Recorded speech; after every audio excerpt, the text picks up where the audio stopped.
Respirem profundamente algumas vezes.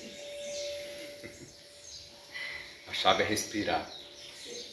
Acalma, alimenta, em nível sutil. Simbolicamente falando, né? Vou fazer aqui uma breve leitura.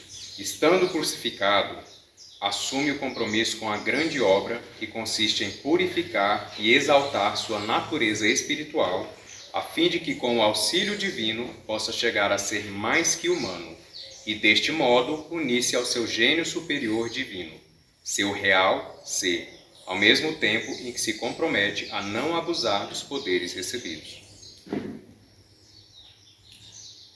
Então, assim, a simbologia da crucificação, que a gente precisa interpretar a partir de agora como cristificação, tem a ver com essa nossa descida, né, para o plano material. Se a gente analisar de forma bem figurativa, o plano material, né, está aqui. A gente desceu para além desse plano material, né, porque quando a gente fala desse plano material, do real com R minúsculo, eu costumo usar para diferenciar do real com R maiúsculo, então vai ter um momento que a gente vai estar numa realidade, que não é a ilusão que a gente está vivendo, é uma realidade, porém ainda não é a realidade com R maiúsculo, é a realidade com R minúsculo. Mas essa realidade com R minúsculo, ela já é harmoniosa. Essa é a nova era.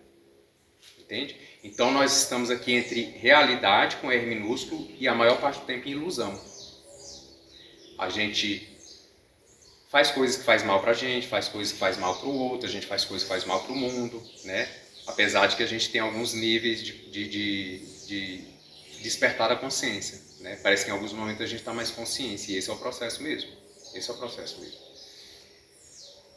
E o que é importante, né? O Cristo, quando ele desce de Tiferet para falar para a gente que eu sou o caminho, ninguém vai ao Pai senão por meio de mim, e ele está falando dessa esfera, então o que ele fala para a gente? O amor é a mola mestra a partir de agora, é a chave. Amor, misericórdia, tudo que o Cristo mais representa, né? Então, não existe eu e você, você e eu, existe nós. Existe nós. Então não existe homem e mulher, mulher e homem, né? Existe o ser humano. Que, diga-se de passagem, muitos vieram se desumanizando. Aí onde eu falo que passou demais da parte material, foi um pouco mais fundo da matéria.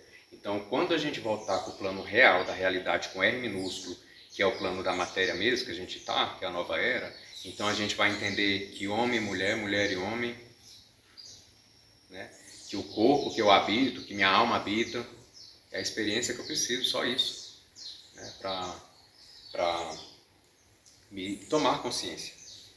A abertura ou rasgar de um véu é um obstáculo, né? É o romper desse obstáculo, é uma subjugação do seu sistema de crença. O que a gente tem recepcionado? Que, gente, o sistema de crença ele é tão poderoso, que é a minha lupa, é como a minha mente enxerga o mundo, como eu treinei a minha mente a enxergar o mundo. E ela olha para uma coisa irreal, ilusória, e ela fala, é verdade. E eu acredito. Aí é que eu falo, a chave qual é? A partir do momento que eu ajo com verdade, isso vai parando de acontecer. A partir do momento que eu olho para a verdade olha para mim. Aí a gente começa a se aproximar. Não tem outra forma. Agora, quantas vezes no nosso dia a dia a verdade olha para a gente e a gente dá as costas para ela? Aí a gente pega aquele nosso sistema de crença bem egóico e aí projeta, assombra naquilo ali. Aí pega aquilo que não era verdade e fala, esta é a minha verdade e essa tem que ser a verdade do mundo. Porque sabe o que é interessante? Quando o ego em desequilíbrio ele fala, ele quer impor a verdade dele para toda a humanidade. É o que muitos líderes mundiais estão fazendo. Agora, quando o ego superior fala, ele entende, né, que a verdade não é a dele, é a de cada um. E que cada um tem que compreender essa verdade. E é o motivo pelo qual, né, Madrinha Lívia, esse retiro, essa compreensão, essa conexão, esse compartilhamento, essa conexão de chakra a chakra, né?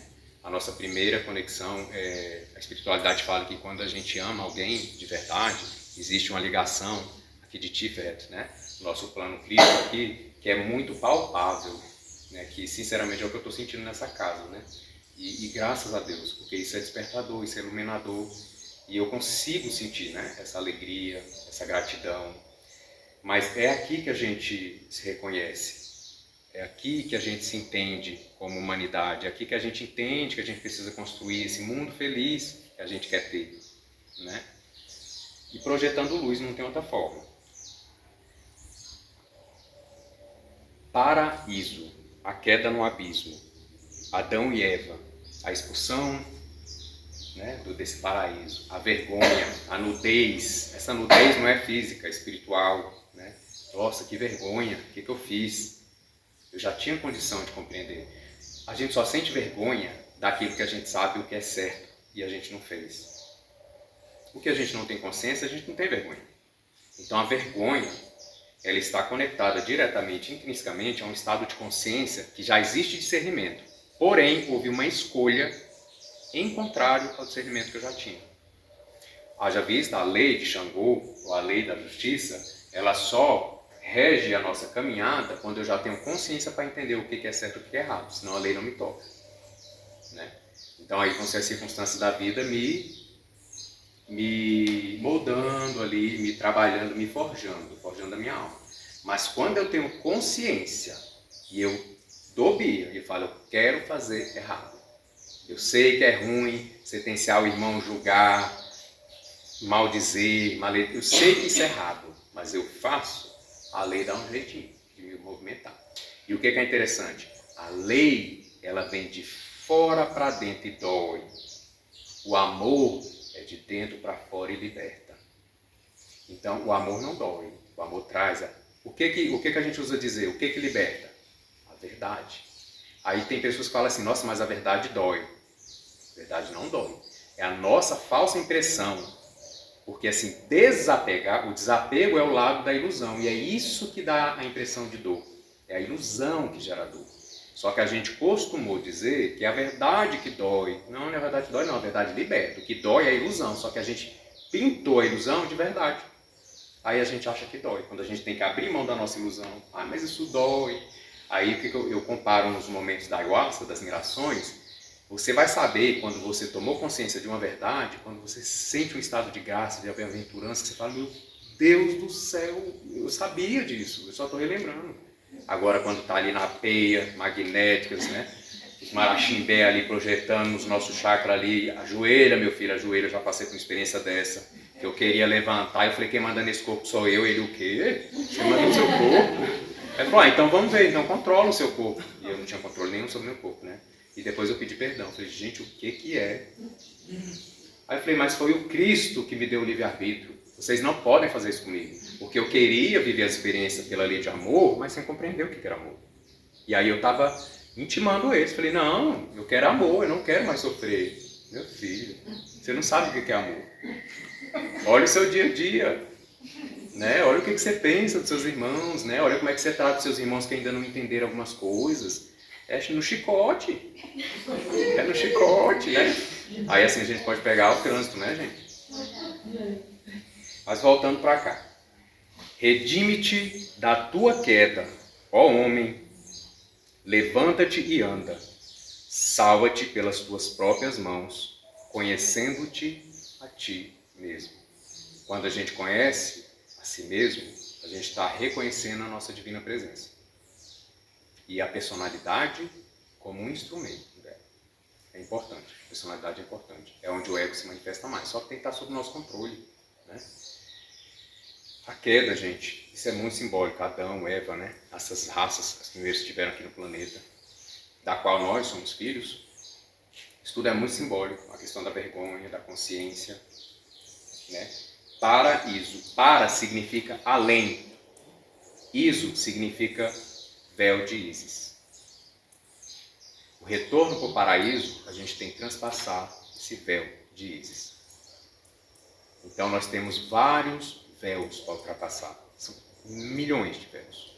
E eu posso dar um bem claro para cada um de vocês. O seu sistema de crença, hoje, é o seu primeiro e maior véu.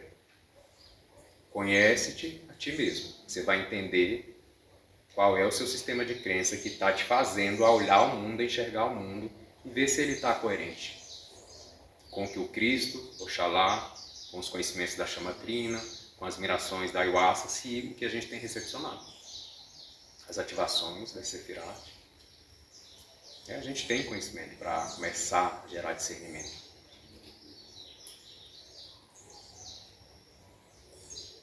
Aí, vocês já devem ter ouvido falar também da escada de Jacó. Né? A escada de Jacó é essa árvore em cima de árvore que a gente precisa ir subindo. A árvore em cima de árvore. É a escada de Jacó. Uma grande simbologia. Né? Então, a gente precisa dominar o conhecimento da arte, se consubstanciando ali, nessa síntese perfeita de cada uma das Sefirot, em cada plano. O que a gente precisa entender? Muitos irmãos nossos que estão querendo a iluminação, eles estão querendo ascender. Né? Não entenderam que a ideia da árvore da vida cabalística, que as iniciações espirituais, não é para a gente ascender, é para a gente iluminar aqui. Entendeu? É para iluminar aqui. Porque enquanto houver um irmão, uma irmã nossa, em ilusão, em dor e em sofrimento, nós temos um compromisso. E quando a gente entender o que é amor, aí a gente vai entender isso. Que jamais a gente vai poder ser feliz se a gente não levar todos e cada um de nós e subirmos a esse paraíso além do véu de Isis juntos. Né? Então, assim, é uma mãe, é um pai, é uma pessoa que você ama, que você fala assim, para estar feliz vendo essa pessoa infeliz, o que seria impossível, eu vou retomar. Por que tem tantos espíritos voltando como pais, mães, né? Espíritos que poderiam estar em planetas felizes, eles falam, não, como que eu vou ser feliz lá? Né? Se ainda há sofrimento aqui. E o que é sofrimento? Ilusão. O que é dor? Ilusão. Por que ativação? Por que nós fazemos ativação? Quando ativamos, partes latentes ou dormentes em nós, oferecemos uma imensa quantidade de energia através e por meio de todos os nossos chakras e corpos sutis, promovendo saúde, bem-estar, equilíbrio emocional, aumentando a intuição e abrindo a mente para a sabedoria. Aí está o conhecimento. Quem faz as ativações é essa egrégora mística da árvore da vida. Então nós só temos que nos entregar. Gente, é muito fácil se entregar, sem medo, sabe? Não é se apossar disso. Né? E tudo que é natural, ele não é para doer. A dor é a ilusão. Cuidado. Né? Medo. Sabe aquele medo que paralisa? Uma coisa é o medo que é a voz da prudência. É importante. Aí eu não vou entrar nesse buraco porque eu vou morrer. Né? Eu vou cair nisso. O medo como voz da prudência ele é importantíssimo. Agora, o medo que paralisa, e na ayahuasca acontece muito isso, aí fala assim, sabe? Lá no final do arco-íris, o que tem? Um pote de ouro. É a gente sair dos nossos chakras inferiores e transmutando a alquimia superior, a alquimia divina e transformando esse corpo de chumbo em ouro, esse corpo emocional de chumbo em ouro. Chumbo porque é pesado, não tem muito valor simbolicamente. O ouro ele não é corroído pelas intempéries, né? É um elemento que ele não assim, ele não se polui, o ouro, ele é puro. E quem faz também são os senhores de cada uma das Sefirat. Gente, quando eu falo assim, o senhor de uma Sefirat dessa, é uma hierarquia inimaginável. Então, assim, abram a percepção de vocês, porque é possível enxergar com os olhos espirituais essa egrégora mística caminhando aqui. Assim, eu os vejo gigantíssimos, né? Quando eles caminham perto de mim, quando eu estava fazendo os vídeos, né? São presenças, porque é tamanho assim, é a forma como a gente projeta na nossa razão algo que é muito superior, né? Por tamanho, a gente tem essa, mas isso é uma coisa racional. Obviamente, mas assim como eu percebo os guias de Umbanda, os orixás da Umbanda, quando eu consigo ver, pela vidência, eu vejo eles muito grandes também, né? Mas é uma forma da gente entender, né, o quantum de luz que eles vibram.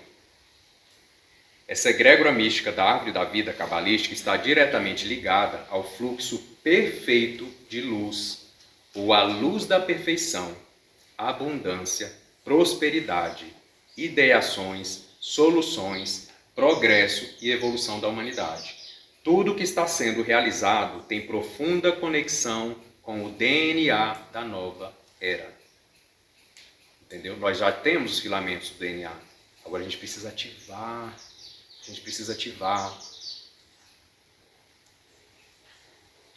E é o DNA do ser humano do novo ciclo. A gente não consegue, eu vou falar para vocês, com esse corpo físico que a gente tem hoje, com esses filamentos de DNA que a gente tem hoje, que só são 2, a gente não consegue viver na nova era. Isso é fato, isso é fato. Então a gente precisa melhorar o receptáculo. O conteúdo que vai vir, esse contenedor, ele precisa estar preparado. Né? Porque se esse cálice ele não for de ouro, dependendo desse líquido que descer, pode corroer. Então, esse cálice aqui divino, esse primeiro nível de santo grau, vamos dizer assim, ele tem que estar preparado para receber esse sangue crístico, porque ele é muito poderoso. A tendência do sangue crístico, quando ele tem contato com a matéria que ainda está num nível de frequência muito baixa, é dissipar. Então, por que quando Cristo Oxalá veio à Terra, ele teve que diminuir a frequência vibratória dele? Porque se ele se projetasse aqui em plena consciência, nada ia ficar inteiro mais nesse planeta. Gente, o Sol é a representação do Cristo Oxalá. Né? Então a gente tem que entender essa força da luz. Para que tudo isso? Precisamos sair do estado reativo, contraditório e contrário ao fluxo da luz e do divino. Deixar de fazer da ilusão uma verdade e fazer da verdade uma ilusão. A gente tem que parar de fazer isso. Trata-se de uma poderosa restauração da nossa experiência humana. Vamos agora concatenar as ideias de cada uma das Sefirot. Para se trabalhar esse potencial, Keter, coroa, emanação, é preciso sabedoria, Hokmah. Mas não basta conhecê-lo, deve-se também entendê-lo, Binah, compreensão. Pois o conhecimento sem o entendimento não nos permite levantar os véus. Uma vez que você acessa esse potencial de Keter, da coroa, da sua divina presença, utiliza a sua sabedoria, que é Hokmah, e entende, que é Binah, então descobre que pode utilizar esse potencial tanto para fazer coisas, Hesed, misericórdia, dar ao mundo ou ao outro o que é direito dele, como para obter coisas, Gibura, justiça, o que é seu por direito. Deve-se trabalhar com ambos, saber doar e saber receber, para obter o equilíbrio em Tiferet, beleza, prosperidade, ou seja, chegar à harmonia. Uma vez que você encontra o meio termo, Tiferet, ou seja, a beleza entre dar e receber harmoniosamente, então chega a hora de operar na sua vida e na obra da criação. Esse é o primeiro passo para se criar algo. Para criar qualquer coisa é preciso criatividade, perseverança e progresso, onde se alcança a vitória, Netzah. Porém, de nada adianta tudo isso se não houver a lógica, a coerência, para que se alcance a glória em Hod. Da criatividade atuando junto à lógica, a coerência, encontra-se o reajuste consciencial, o fundamento da sua vida, da sua existência, do seu destino aqui e agora, Yesod. E por fim, tudo isso e muito mais toma forma no plano físico de Malhut, o reino onde a gente está vivenciando agora. Então, como a gente falou, assim, a ideia da vida, da gente compreender e buscar esses conhecimentos, não é subir a outros planos, mas manifestar essa luz em Malhut, nesse plano que a gente está. Então, nós temos que ancorar essa luz e não subir até ela, né? Ou fazer os dois movimentos simultaneamente. Você pode fazer qualquer coisa, mesmo quando parece não ter nada. Então, tem gente que do nada consegue fazer alguma coisa. Mas você fica impossibilitado de fazer qualquer coisa quando você não tem a si mesmo. Aí aquela ideia que o inimigo não está fora. Não é a minha família, não é meu trabalho, não é meu chefe, não é meu amigo, não é o trânsito. Não está fora. Então, quando a gente não tem a nós mesmos, a gente pode ter o mundo aos nossos pés. A gente não reconhece, a gente não sente gratidão, a gente não se conecta, a gente não entende, a vida não faz sentido, a gente não se autorrealiza e a alma não encontra sua missão. E aí a alma, para nos lembrar, ela pulsa para o nosso bem maior. Eu vou ter um ensinamento da árvore que a gente tem, são 32 caminhos que a árvore tem para a gente trilhar, né? Obviamente que são muito subjetivos, né? As 10 esferas são os 10 mais objetivos, né? Fala sobre sabedoria, misericórdia, a gente consegue compreender um pouquinho mais com objetividade. Mas os outros caminhos, que são 22, eles são muito subjetivos, porque cada um tem o seu. Segundo orientações, não existe uma única alma ou espírito que se iluminou do mesmo jeito. Cada um trilhou um caminho completamente diferente. Então, Adriana Lívia, me explica como é que você está se iluminando. Não tem como. Eu posso compartilhar aqui, né? A gente pode estar aqui nesse movimento, mas sabe, é olhar para dentro, que é o que a ayahuasca faz. Então, se eu uso uma medicina sagrada qualquer, um caminho iniciático espiritual, para avaliar o outro, eu estou me apartando, né, da minha evolução, da minha iluminação. Então, é para dentro. O negócio é para dentro. Né? A minha religião não é para eu aplicar na vida do outro. As minhas verdades não é para eu aplicar na vida do outro. É para aplicar na minha. E a gente tem muito mania, né? Tudo que a gente compreende, a gente quer que os outros cumpram aquilo. Mas você está cumprindo? Cumpra você. Né? Cumpra você. É para você. A sua miração é para você. Né? As suas canalizações é para você primeiro. A mediunidade primeiro é para você. Né? Então a gente tem que entender isso. Vou pedir... Por que eu falei desses caminhos? Se a gente somar as 10 sefirote com os 22 caminhos, 32. Tem um 13º, que é o que está sendo construído, que é a não esfera, que é da arte. Ah, mas eu quero compreender o que é cada arte. Compreenda primeiro Netzach, Yesod, Hod, porque é os objetivos. Porque a gente tem mania de querer compreender a nossa divindade sem nem ser humano. Eu tenho que ser muito humano para começar a entender a espiritualidade. Né? Então, primeiro, a gente tem que parar de se desumanizar. Porque tem um pessoal que está se desumanizando. Aí a gente vem para a nossa humanização. Aí a gente pega o topo dessa humanização, aí a gente vai compreender a espiritualidade. Posso fazer simultaneamente? Pode. Pode, até te ajuda, né? Que é isso que a gente está fazendo aqui. A gente está vivendo as realidades espirituais para nos ajudar a nos humanizar. Né? Então a gente precisa não querer subir, né? Pulando degrau, porque a evolução ela não dá saltos. E ela tem que ser muito sólida. Então, por que 33? 10 sefirote, 22 caminho 32, 33 é Da'at, é o que a gente está construindo junto. E também tem a ver, se vocês analisarem, tem uma questão mística, que obviamente não tem como a gente aprofundar, mas nós temos 33 vértebras. Qual foi a idade simbólica de Jesus Cristo na crucificação? 33. Então, assim, tem muita simbologia. A Trindade. 2, 3. 3 mais 3, 6. O 7 é a conclusão do ciclo. Então tem muita simbologia. Aí eu peço cuidado para vocês quando tiverem acesso a textos sagrados, a orientações, para não literalizar. Porque a palavra morta, ela pode matar a alma. Que é a literalização dos textos sagrados, da Bíblia, como estão fazendo.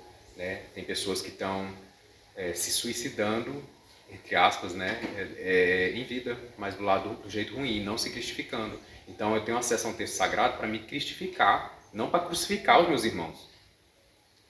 Então a gente tem que ter muito cuidado ao ler, porque tem muita simbologia, e o símbolo é a linguagem da nova era, o símbolo. Por isso que os ritos são importantes, mas a gente tem que, por meio do rito, que é o símbolo, beber desse néctar divino, que é a essência desse conhecimento. E aí é botar em prática, viver no dia a dia. Eu vou pedir então 33 segundos, profundo silêncio.